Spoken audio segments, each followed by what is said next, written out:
Hello and welcome back to the Book Marketing Tips and Author Success Podcast. This is Penny Sansevieri and Amy Cornell. And happy December. I can't believe it's wild. Right? I can't believe that it's already December. It's really funny because I posted so we're recording this in November, but I posted something on my social today that said, how is Thanksgiving next week? Because like November started 2 days ago. It just feels like the end of the year just flies by, unfortunately. But so a couple of things. First off, we want to make sure to highlight our new mentorship program. We're very excited. We did a bonus episode on it. Link to that and the new mentorship program is going to be in the show notes. So definitely take a look at that. We're very excited about the mentorship program. It's built for podcast listeners and actually by our podcast listeners based on feedback that we got. And I'm very excited. I have finished the workbook for the Amazon Author Formula, and that is with the editor right now. And we'll launch in Q1 of 2025. So I'm very excited. I've never done a workbook before for a book that I've written. So it was a very new and revealing experience, actually, because it really makes you dig deep, which is interesting because that is sort of the theme of this episode. I spoke for the Alliance of Independent Authors, their self-publishing conference, which I love, and I highly recommend that you listen. I think it's free if you're a member with Ellie, and the Alliance of Independent Authors is not that expensive, but I took a lot of the classes. I've been taking all of them.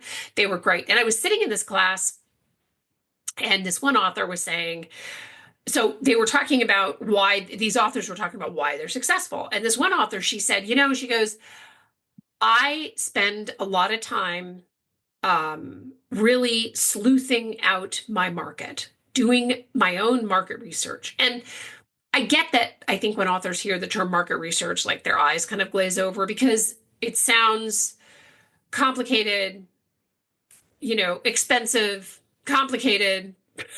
Right. And it sounds like a lot of work. But one of the things that she said is that she does the reason that she decided to write in the genre that she is writing in is because of this market research, because she saw a hole in the market, right? And she felt like there was a need for that particular brand of book that she's writing. And she was 10,000% right, because obviously she's making a lot of money doing this. But this can also be used to identify whether there is a need for your book in this market. Right. I think that this is a rabbit hole that, Amy, you and I could go down forever. We're going to try to keep this as concise as we can. But I think that it goes really beyond identifying your target audience. And I think if you have a book in mind that you want to write, or even if you have a book that's out that you think, oh, this book is not doing really well, hopefully this episode will be helpful, because, you can conduct your own market research by, identifying your target audience and analyzing competitive books in your genre, reading reviews on Amazon and Goodreads, look at bestseller list. And if you have access to readers, maybe even doing an online survey to get some reader feedback. And if you've written nonfiction, researching current topics and trends and things like that. The idea really is that you don't want to publish a book and then try to decide if there's a market for it. I mean, Amy, we see this a lot, right? Yeah. And I think to your point about when we talk about market research, I think another thing that can be a hang up is that sometimes I think authors can feel like they're reinventing the wheel. So it's like, well, I write romance. There's tons of romance readers, but it's so much more specific than that, isn't it? If you really want to stand out and catch people's attention, you can't just say, this is what my book is. Your book really has to be that, Yeah. You can only claim so much, but you really have to see it through. And I think that's where the disconnect happens a lot of times as well, is that like, oh, there's books about this, but it's like, okay, but you have to go a step further. How does your book fit into that specifically? Not just throw it out there because people are looking for books like that. It's like, you have to make sure they're looking for books like yours specifically. Right. And I know that this is something, this one particular thing is something that I know we talked about on the video. So if you haven't caught it yet, we did a video version of the podcast where we the podcast is in the podcast feed, so you probably got it a notification of it, but there's also a YouTube, I guess, companion video, which is actually the same thing, but then you get to see us with our little holiday festive backgrounds. And we talked about this on that show too.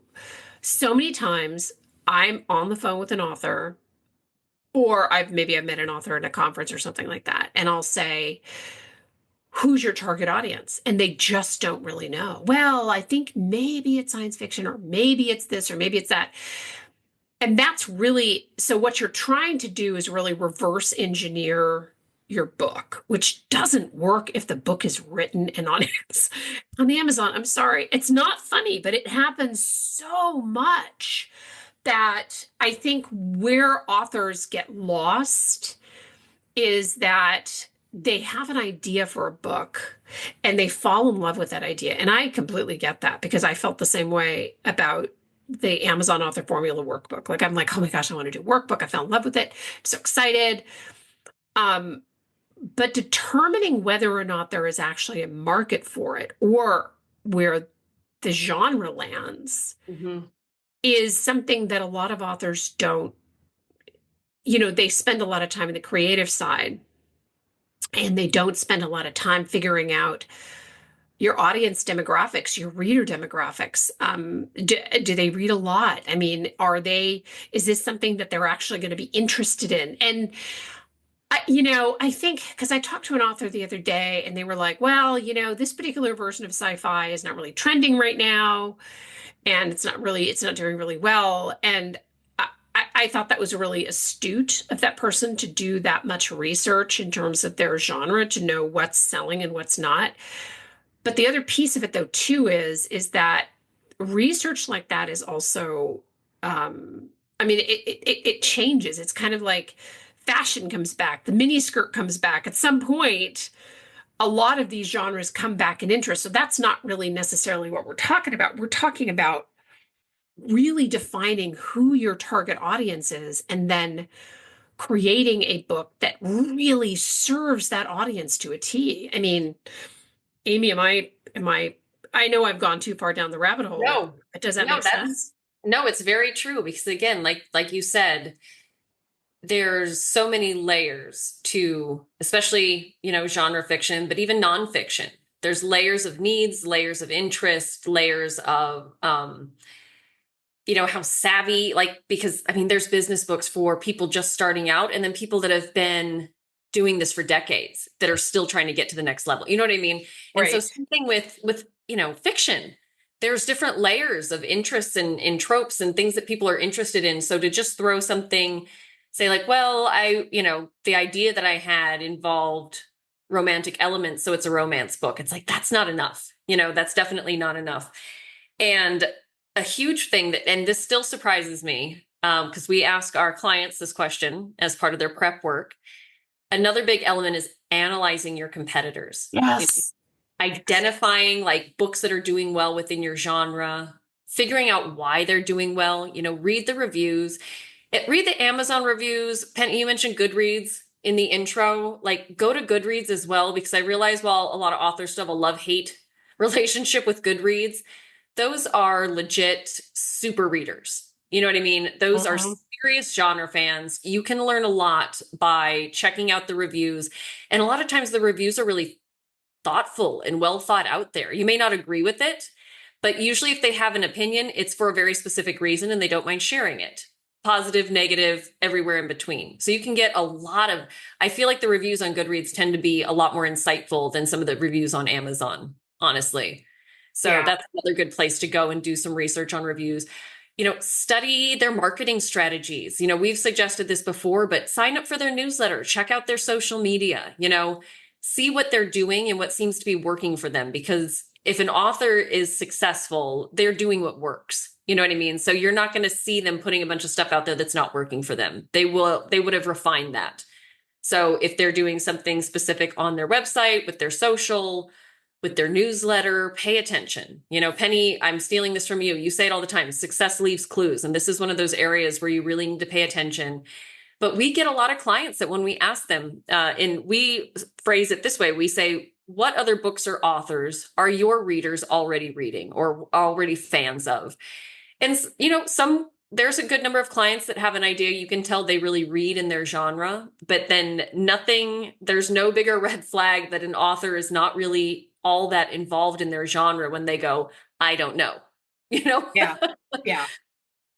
Yeah. That's really always that tells us it's like, okay, we need to dig into this a little bit and do a little more, we have to dig in with the client and figure out exactly like, who did you write this for? You know what I mean? So we kind of push them a little bit. But yeah, you really should know who the popular authors and books are for the people that you are trying to reach as well. What are they already reading? Right, right, right. And it's also, I think, Stephen King actually said, he was quoted as saying, if you want to be a good writer, be a great reader. Or maybe it was, if you want to be a great writer, be a good reader. Anyway, the idea really is that you want to read as much as you can in your genre so that you get a sense of what they're addressing or what you feel that they could have used more of, or Mhm. where can you improve on the conversation. And it's funny because I had a conversation the other day with somebody. It wasn't actually anybody, Amy, that you put on my calendar. It was just somebody that I was talking to. And he said he wants to write a survivalist book, a book for people who are into the survivalist community and that kind of thing. And I said, well, so what's the demographic of your reader? Well, they're interested in survivalist stuff. And this is really where, Sorry. right. But I mean, this is really where this conversation starts to kind of break down, right? Because, okay, so you have people, so we worked on a book a bunch of years ago on aquaponics, right? So growing your own fish. Now, that is something that is a survivalist book, right? And that level of book is for somebody who is really deep in the survivalist thing, right? The majority of people, right? I mean, I don't know, maybe the majority of people, I don't really know. But I mean, if you're going to write a book about survivalists, are you writing for somebody who just wants to know how to survive in a natural disaster? Or Mhm. are you writing for somebody who would buy and enjoy a book on aquaponics? Because those are two very different people, technically under the same umbrella. And that's kind of what we're talking about. So it's analyze your competitors, as Amy was saying, but then also understanding that within those competitors there are slots, right? There are different kind of like when you're at a bookstore, like where is this book actually going to be quote unquote shelved in, if you're lucky, in a bookstore or in a virtual environment. And I think that go through bestseller lists and on Amazon and Goodreads. You can look at all of those, but getting to the heart of exactly who, and we have a reader profile. It's free, so you can get it. We'll put a link to it in the show notes, certainly. But I think going as deep as you can in your market to understand specifically what they want is really, I mean, that's really the key to success. And if you look up some failed launches, not necessarily book launches, but like, I don't know, what was that car, like the Yugo or something, which would, Yeah. that's probably not like the name, but I think in Spanish it means no go or something like, like clear Coca-Cola or whatever. You know what I mean? I mean, there are enough failed launches that we can point to, that we can say those, they didn't do enough market research, right? They didn't spend enough time obsessing over what their reader actually wants. Hmm. And you talked earlier, dig more into that about reading reviews. I mean, because reviews can tell us a lot about just kind of the tenor of the reader buying these books, right? Yes, definitely. If you're not, I mean, I would say here's a hack. If you're not already a super fan of your genre, you can make up some time by reading a lot of reviews because they will tell you what they're into. A lot of reviews too. Again, do Goodreads and Amazon both. It's worth it. Balance the two because a lot of times readers will talk about other books that they've read. You know what I mean? So you can get an idea of what they like, how they approach this next book. They talk about elements that they like, elements that they don't like. I will say, and this is a shameless plug for other shows we've done, they will let you know what their pet peeves are too. Spoiler alert, readers are not very understanding about bad editing, typos, things like that. Oh my gosh, no, no, you're right. Absolutely. But so, I mean, it's a good reminder, honestly, as an author, to read what the pet peeves are for readers as well. Not just what they love, but what they really don't like. So if you ever needed a motivation to make sure you have a good editor, that read reviews, because you will see how they don't pull any punches when it comes to stuff like that. And it'll be a kind of a one of those moments where you go, okay, I really can't skimp on that editor, right? Right, right, right. No, I think that's I definitely I think that that's really smart. And then I would say, you know, um industry trends is also a big deal. And this is for fiction or nonfiction, right? So I think understanding, and this is why we always push being, you know, joining these organizations, joining like the Alliance of Independent Authors, joining IBPA, joining organizations where you really hear you have access to, you know, people talking about trends and things like that. Um, and in particular, if you've written nonfiction, you for nonfiction, this is really something that is so crucial. You have to understand where your reader is and you have to meet them where they are. A lot of times, authors will say, and I talked to an author not recently, but I think it was in the last 3 years or so, but it stands out because it was something that I actually had this conversation with them on the phone, and then they never ended up working with us because their book was not ready. Um, but they said they wrote a book about a topic, and I can't even remember now what the topic is, but because they wanted to be the reason that the conversation around this topic changed. I admire the heck out of that. Like, if you want to change a current events topic and you want to write a book to help facilitate that change, I think that is wonderful. But don't for a minute think that your book is going to be the launch pad for that conversation. Like that, it doesn't. It's going to take them more than just one book. Does that make sense? Like Oh, you know yeah. what I mean? Like you want to make sure that as opposed to writing about something that nobody's even talking about yet, so Right. that you can help to change the conversation.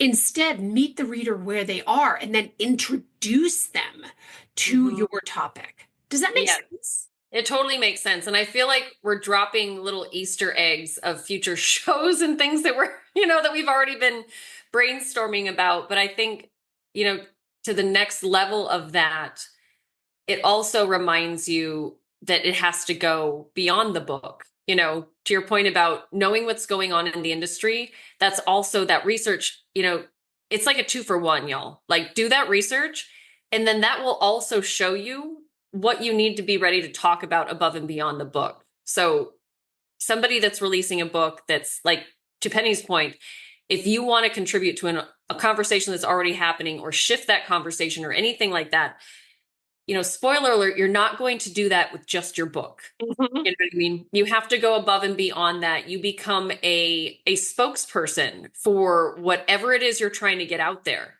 So this research will also help you prep for potential media opportunities, coverage, interviews, getting on podcasts, all those other things.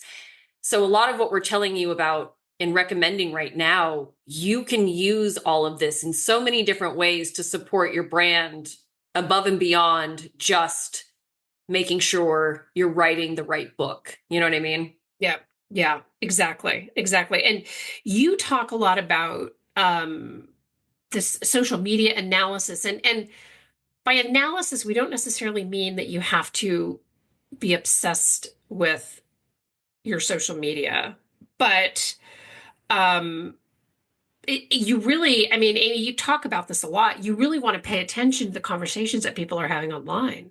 Yes, definitely. I mean, whether you love or hate social, even if you're not, I mean, this is not, we're not sitting here telling you how to participate. We've done that different in so many different ways, and how not to participate. Actually, we've done a show on that. So if you hate social media, make sure you look for that episode as well. But it doesn't mean you can't snoop around on social media and still learn a lot. You can get access to it and still look around and see what's going on there and still learn a lot about it. Love it or hate it, uh, influencers, they matter. They sway how people buy, they sway how people think. So keep an eye on what influencers are covering. TikTok, I will be the first to admit, freaks me out a little bit. It's too much going on. It's a little overstimulating for me personally, but I have seen plenty of videos and I check out things on TikTok. I don't participate, but I lurk in the background and I do learn a lot and I do get a lot of insight into, because these influencers, they know what makes people tick, their followers. They know what piques their interest. So if an influencer or a thought leader is addressing something in their social content and it is related to either your genre or your topic, pay attention to what points they're hitting, because that's what they have figured out matters to their followers. And if you're trying to sell books to those followers, if y'all are, trying to entertain the same audience, you can learn a lot. Yeah.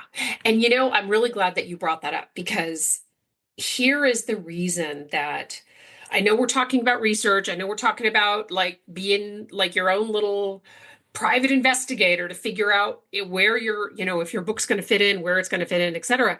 But I will tell you that what Amy mentioned about the influencers goes for absolutely everybody in media, right? So pitching, let's say, for example, the Today Show, right? They know to the letter what resonates with their audience and what doesn't. They are maniacs about knowing what their audience wants and what's going to make them turn the channel. That is exactly how obsessed you should be. I know that sounds like a lot of work, and maybe the word obsessed makes this whole conversation a little awkward. I already called myself a lurker, so I think we went over that edge. But it's so true. I mean, Yeah. you really, if you want to succeed, and look, this isn't going to take you months. I mean, you should be actively engaged in your reader market well ahead of even during writing the book and well ahead of putting pen to paper. And like I said, if your book is out there and you're like, why is this book not successful? This might be one of the things, the boxes that you need to look into before you check it off. Because anybody who is going to help you elevate your book to where it needs to be is going to be obsessed with knowing what their audience wants, and you should be as obsessed as they are, for sure. So Yep. spend a little bit of time doing some market research. I really, we were hesitant about doing the show because we were like, oh my gosh, we're going to go so far down the rabbit hole, but I'm really proud of us. I think we really reined ourselves in. Yeah. No, I think we did. I think we did it justice. And I hope it makes sense to y'all listening, because I will say, I'll admit it. When Penny first presented it to me, I said, wow, at face value, it was a very high level concept that I was like, okay, how can we make this more accessible to make sure that it's something that most of our listeners can feel like they can tackle, Yeah. But I think we did it. I think, and I like your point, Penny, about this is not something that takes months. It really is. It will turn into another good habit of yours once you get in the zone of keeping an eye out for things and doing your research. And then once you've done that, staying on top of it, hopefully you'll actually enjoy it. Well, and I'll tell you something, and I realize, and if you've been listening to this podcast for any length of time, you know that I am a total super nerd. I love this stuff. And sometimes I get like really weirdly obsessed, and I'll send Amy like 5 articles. I'm like, oh, you should read all of these. These are amazing. And they're all about like our particular, like the author experience, like what's going on with the author experience, what's going on with publishing. And I obsess about that. And it didn't start out that way, but I found that the more that I obsessed about it, the more that I produced things that readers really want. Because at the end of the day, I am also an author. And that's, what we have to do to be successful, because disappointment is hard. And we've talked to authors who've launched books who have been really disappointed, who were marketing to the wrong audience or, whatever. And all of that can be remedied by spending a little bit of time and being your own investigator and spending a little bit of time in your market. And I think you'll be surprised by what you find. Um, so we have a few more shows before we wrap up the year and we start our 5th season, which is pretty amazing. But I wanted to just mention again, we have the mentorship program. The link to that is in the show notes. And I am super excited about the Amazon Author Formula Workbook, which should launch in the new year. Just so you know, I will be talking about that workbook for like ever because I'm very excited that I was really excited about the concept. And then I'm excited. I'm always excited when it's off to the editor because that's always a big win. We love reviews wherever you listen to your podcasts. I know not everybody listens on iTunes. iTunes is hard to leave reviews, so we appreciate all of you who have, battled the weird requirements that Apple does to leave a review and left one anyway. But we always love your feedback. So any show feedback that you have, you can email us. Our email address is in the show notes. And we will see you next time. Thank you so much for tuning in. Bye-bye.